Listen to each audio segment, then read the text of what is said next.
Hello বন্ধুরা, শাশুড়ি মা রান্নাঘরে তোমাদেরকে অনেক অনেক স্বাগত। দেখো আমি আজকে একটা সজনে ফুলের রেসিপি নিয়ে চলে এসেছি। সজনে ফুলের এই চচ্চড়িটা দিয়েই ভাত খাওয়া যাবে, গরম গরম ভাত দিয়ে। দেখো সজনে ফুলগুলোকে ভালো করে একদম পরিষ্কার করে চটকে ধুয়ে নিয়েছি। ভালো করে যত ধুয়ে নিবে সজনে ফুল ভালো খেতে হবে। আর এখানে দেখো আলু আর সিমকে কেটে নিয়েছি। বেগুনটা থাকলে দিতুম, বেগুনটা আজকে নেই, সেজন্য দেখো আমি সজনে ফুলের আলু দিয়ে সিম দিয়ে একটা চচ্চড়ি বানিয়ে দেখাবো। কীভাবে কি রেসিপিটা করবো তোমাদেরকে শেয়ার করবো। আর এই রেসিপিটা খেতে খুবই সুন্দর। দেখো আমি প্রথমে একটা কড়া বসিয়ে দিয়েছি, কড়াতে তেল দেবো। দেখো তেলটা দিয়ে কটা বড়ি দিয়ে দিয়েছি, বড়িটা আমি ভেজে নেবো।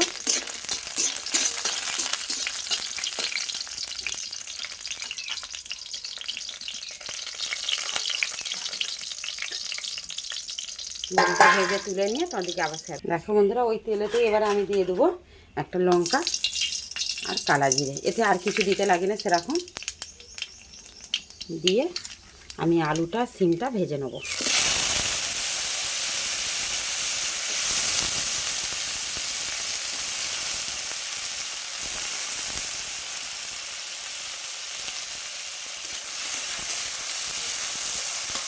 ভালো করে ভেজে নিয়ে তোমাদেরকে আবার শেয়ার করবো। দেখো আলুটা একটু ভেজে নিয়েছি, দিয়ে দেবো হলুদ দিব, নুন দিয়ে আবার একটু নেড়ে নেবো।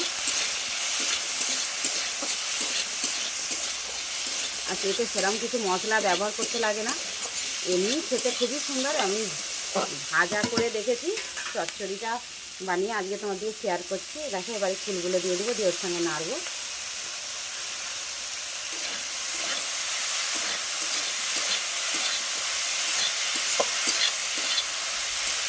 ভালো করে একটু দেখো নাড়া হয়ে গেছে, দিয়ে দেবো লঙ্কার গুঁড়ো। ব্যাস, আর কিছুই মশলা লাগবে না, এই মশলাগুলো দিয়ে আমার হয়ে যাবে।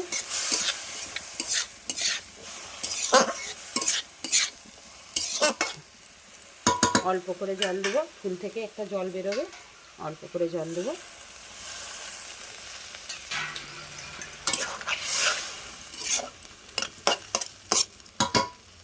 দিয়ে বড়িগুলো ওপর দিয়ে দিয়ে চাপা দিয়ে দেবো, হয়ে গেলে দেখাবো। দেখো বন্ধুরা, ঢাকাটা খুলে দেখবো। আর অল্প একটু জল আছে, দেখেছো জল একদম কম দিয়েছি, তাতেই জল কেমন ফুল দিয়ে তো জল হয় একটা। একদম শুকনো শুকনো হয়ে গেলে নামাবো, তাদেরকে শেয়ার করবো।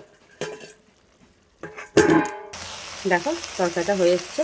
এবার আমি উপর থেকে একটু সর্ষের তেল, কাঁচা সর্ষের তেল ছড়িয়ে দেবো, দিয়ে নেড়ে চেড়ে নামিয়ে নেবো। নিলেই আমার সজনা ফুলের আলু চচ্চড়িটা হয়ে যাবে। সজনা ফুল চচ্চড়ি এইটা দিয়েই গরম গরম ভাত খাওয়া যাবে। দেখো ঢেলে নিয়ে তোমাদেরকে শেয়ার করবো। দেখো বন্ধুরা, হয়ে গেছে আমার ফুল চচ্চড়ি, সজনা ফুল চচ্চড়ি। তোমরা এইভাবে একবার বাড়িতে বানিয়ে খেয়ে দেখো, কমেন্ট করে জানাবে আমার এই রেসিপিটা তোমাদের কেমন লেগেছে। অনেক অনেক ধন্যবাদ।